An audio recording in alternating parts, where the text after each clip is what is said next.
নমস্কার বন্ধুরা, প্রিয় কল্যাণ চ্যানেলে আপনাদের সকলকে স্বাগত। আজকে আমি একটা সাধারণ রান্না করলাম, ধনেপাতা দিয়ে আলু চচ্চড়ি আর লুচি। তার জন্য কেটে নিয়েছি আমি আলু, আর এদিকে নিয়ে নিয়েছি কালো জিরে, কাঁচা লঙ্কা আর হলুদ।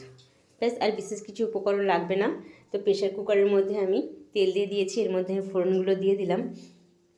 তো একটু ভাজা ভাজা হয়ে এসছে, তো আলুগুলো দিয়ে দিলাম। আলুগুলো কিন্তু আমি খুব ভালো করে ভাজবো, একটু সময় ধরে। একটু নাড়াচাড়া করে নিলাম।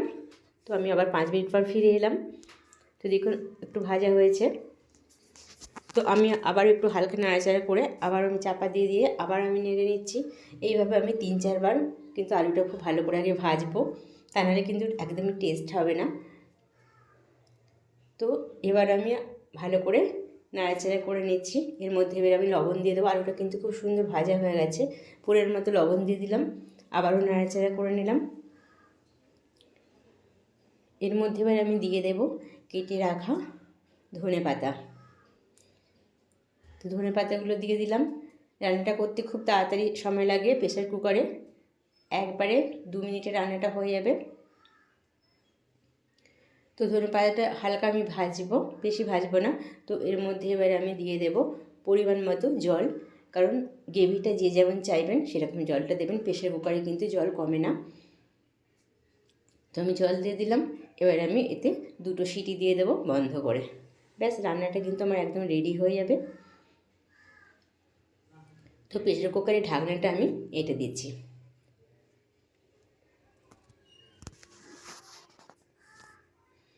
তো 2টো সিটি হয়ে গেল।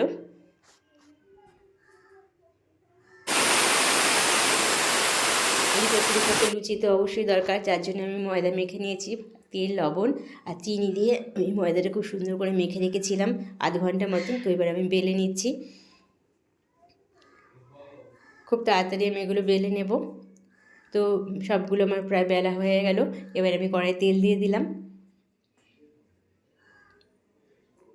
তেলে হয়ে এসছে। এবার আমি লুচিগুলো কিন্তু একটা একটা করে এইভাবে ভেজে নেব। লুচিগুলো কিন্তু খুব সুন্দর ফুলে উঠছে।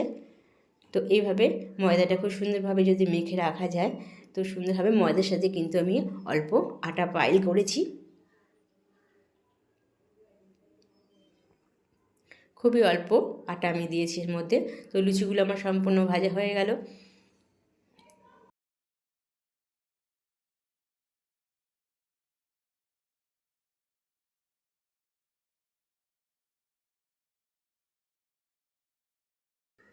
এইভাবে আমি একটা একটা করে সব লুচিগুলো ভেজে নেব। এবার আমি পরিবেশনের জন্য দিয়ে দেব। এদিকে আমার মিনিরা বসে আছে, দেখুন ওরাও কিন্তু লুচি খেতে খুব ভালোবাসে। তো আমি এবার পরিবেশনের জন্য দিয়ে দিচ্ছি। ধনেপাতা দিয়ে আলু চচ্চড়ি কিন্তু খুব সুন্দর, আলাদা একটা টেস্ট আছে। আর কিছুই লাগে না, কিন্তু খুব সুন্দর এবং খুব তাড়াতাড়ি রেসিপিটা হয়ে যায়। তো এইভাবে আপনারা খুব তাড়াতাড়ি চটজলদি সকালের ব্রেকফাস্টটা করে নিতেই পারেন।